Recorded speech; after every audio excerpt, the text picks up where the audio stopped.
I'm Aprajita Mathur, and today I will be talking about Test Like an Architect. I also go by the name AP, and you can find me on LinkedIn or Twitter. I currently live in the Bay Area, and I raise two boys, my husband and my son. I am an extreme sport enthusiast. The last sport I was involved in was skydiving. I lead the Women Who Test group in the Bay Area. Feel free to connect with me. And I also lead the bioinformatics software test team at Guardant Health. Guardant Health is a leading provider of liquid biopsies, which is basically detecting cancer through blood.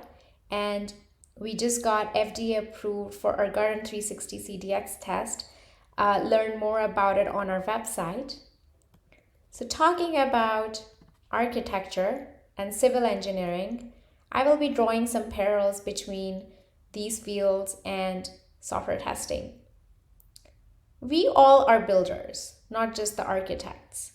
No matter the title you have in your company, you're helping your company build something.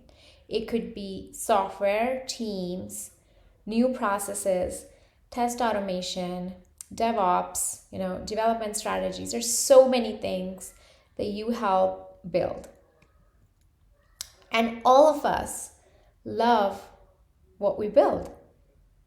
You could have written a user story and you think it's the perfect user story, you have accounted for all possible use cases that can happen. You could find a developer who has developed a feature and they think that there's no defect in this feature. You could have developed a test automation suite or script and you think it's perfect. All of us, when we build things, we want to build perfect experiences. We want to build something that is as close to perfection as possible. However, we as QA engineers know that there's always something that can be different. There's always something that is unseen, and there's always something more to discover. Our users, whether these are users internally or externally, when they use these applications or whatever you have built, they may not think on the same trends that you thought when you developed it. And this leads to choices. And we as humans also love choices. So imagine that you build a product which was a paved road, very nicely paved, and biking on that paved road gives you a great, perfect experience. However, the definition of perfect for your friend is very different. And they preferred to create their own path. Now imagine a product where no one told you it was going to snow. It was only going to be a summer island. And so you never thought about how you would cross a road if there was snow. Your user, however, when it snowed, they found their way. Doesn't look as perfect, but they got to their destination. Now imagine a situation where you were a little bit more aware of your users and you know that they tend to do things differently.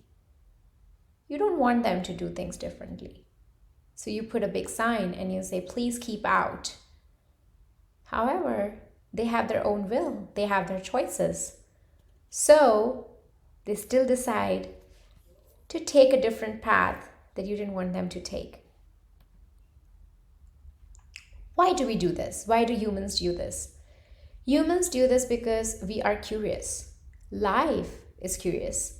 We as teams, as software testers, engineers, we cannot plan for everything.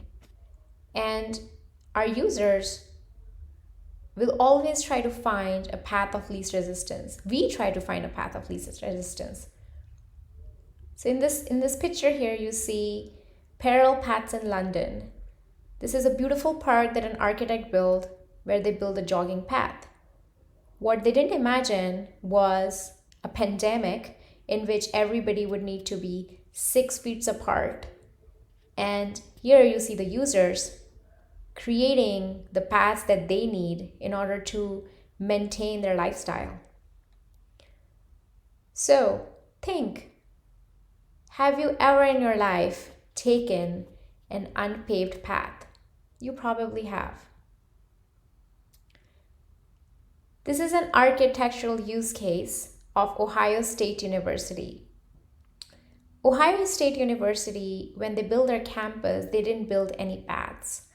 What they did was let the students and the faculty walk in the space that they had to see which paths the students and the faculty took the most. After studying it for a while, they came up with what's now called paths with purpose. And then they developed this structure where they made concrete areas in the paths where people walked the most. And you can see how different this design is. It's not very symmetrical. And they still continue to change it today. So, when you see desired paths in your life, in your work, see something different happening, a user taking a path that you had never thought about, think of it as an opportunity. Think of it as something to build on.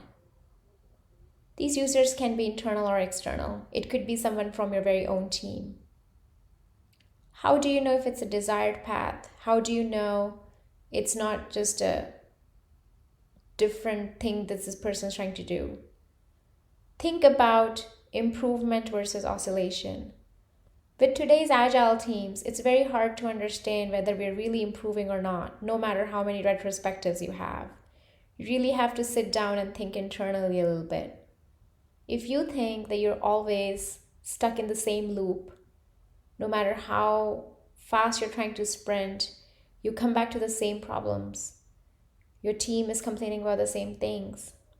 That means that you're not continuously improving. It means you're oscillating in the same spot over and over again. That is your hint.